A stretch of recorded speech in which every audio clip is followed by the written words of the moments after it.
Il a suffi d'un moment d'inattention, un simple regard vers les oiseaux dans le ciel pour qu'il percute la camionnette qui le précédait.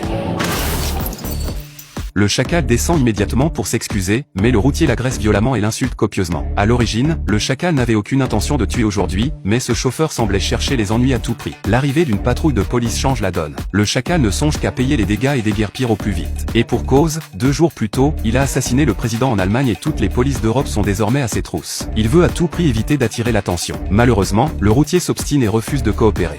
Tiens, on va gentiment dans la police là. Ce type là, t'as poussé dessus. Regardez l'état des phares.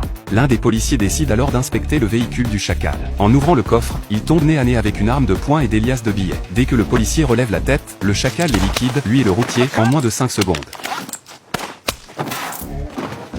Il maquille ensuite la scène de crime pour faire croire à une fusillade entre le policier et le civil, puis asperge sa voiture de produits chimiques pour effacer toute trace ADN. Peu après, le chacal décide de donner rendez-vous à sa femme. Il sait que cette dernière a découvert sa pièce secrète remplie d'armes et qu'elle s'interroge sur ses véritables activités. En réalité, il surveillait chacun de ses pas via son téléphone au moment où elle s'était introduite dans la pièce. Malgré sa nature de tueur, il aime profondément sa famille et se comporte en mari exemplaire au quotidien. Pour la rassurer, il prend les devants. Lorsqu'elle le rejoint à l'hôtel, elle commence par lui asséner une gifle monumentale avant de le sommer de dire la vérité. Le chacal choisit de mentir à nouveau, il ne lui avoue pas qu'il est un tueur à gages, mais se présente comme un espion industriel chargé de régler les problèmes de grandes entreprises. Sa femme l'interroge sur la violence de son métier, et bien qu'il n'y avoir à tuer des gens, elle reste convaincue que ce travail finira par les mettre en danger, elle et leur fils. Le chacal lui jure alors qu'il ne causera jamais de tort à sa famille et promet de prendre sa retraite après une dernière mission, d'ici 2 semaines. Elle finit par lui pardonner. Sa prochaine cible s'annonce particulièrement complexe. L'homme est protégé en permanence par des gardes armés et surveillé par une nuée de drones. Cependant, une opportunité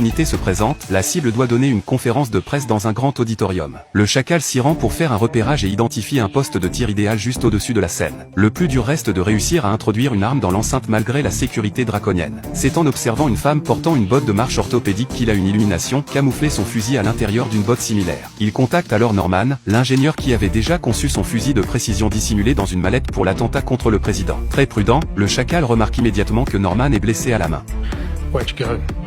Sentant que le tueur commence à douter de lui, Norman finit par avouer qu'il est traqué par le MI6, les services secrets britanniques. Il précise toutefois qu'il a réussi à s'échapper grâce à une taupe infiltrée au sein du MI6. Malgré ses explications, Norman est terrifié, il sait pertinemment que le chacal n'hésitera pas à le supprimer au moindre signe de faiblesse.